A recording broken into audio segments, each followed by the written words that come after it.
Chapter 8 of the book of Mark. Chapter 8.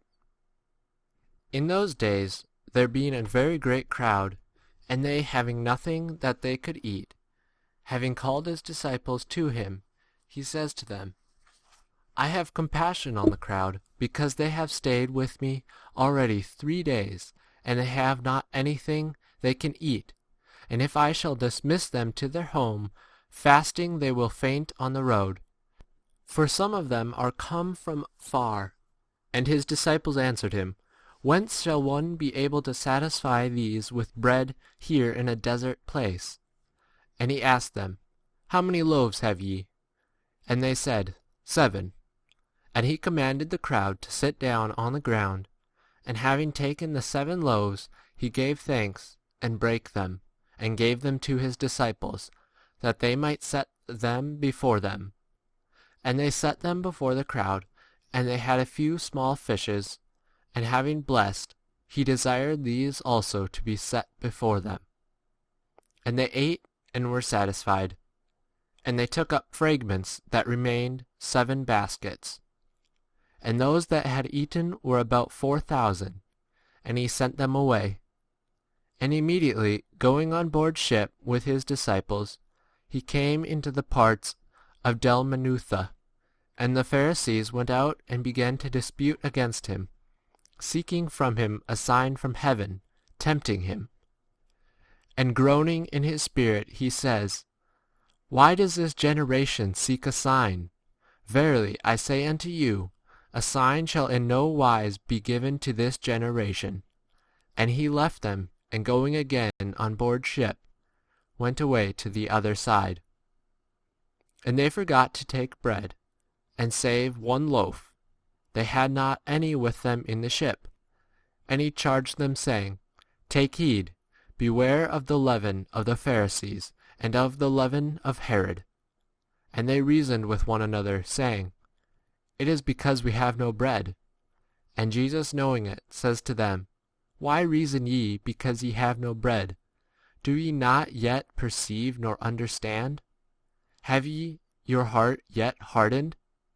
Having eyes see ye not? And having ears do ye not hear? And do ye not remember? When I broke the 5 loaves for the 5,000, how many handbaskets full of fragments took ye up? They say to him, 12. And when the 7 for the 4,000, the filling of how many baskets of fragments took ye up? And they said, 7. And he said to them, How do ye not understand? And he comes to Bethsaida, and they bring him a blind man, and beseech him that he might touch him. And taking hold of the hand of the blind man, he led him out of the village, and having spit upon his eyes, he laid his hands upon him, and asked him if he beheld anything. And having looked up, he said, I behold men like trees walking. Then he laid his hands again upon his eyes, and made him look up. And he was restored, and looked on all men clearly. And he sent him to his house, saying, Neither enter into the village, nor tell it to any one in the village. And Jesus went forth, and his disciples, into the villages of Caesarea Philippi. And by the way he asked his disciples, saying unto them, Whom do men say that I am? And they answered, John the Baptist, and others, Elias, but others, one of the prophets. And he asks them, But ye, whom do ye say that I am? And Peter answering says to him, Thou art the Christ. And he charged them straitly, in order that they should tell no man about him.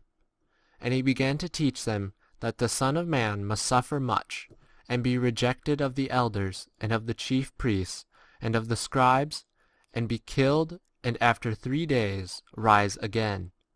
And he spoke the thing openly. And Peter, taking him to him, began to rebuke him.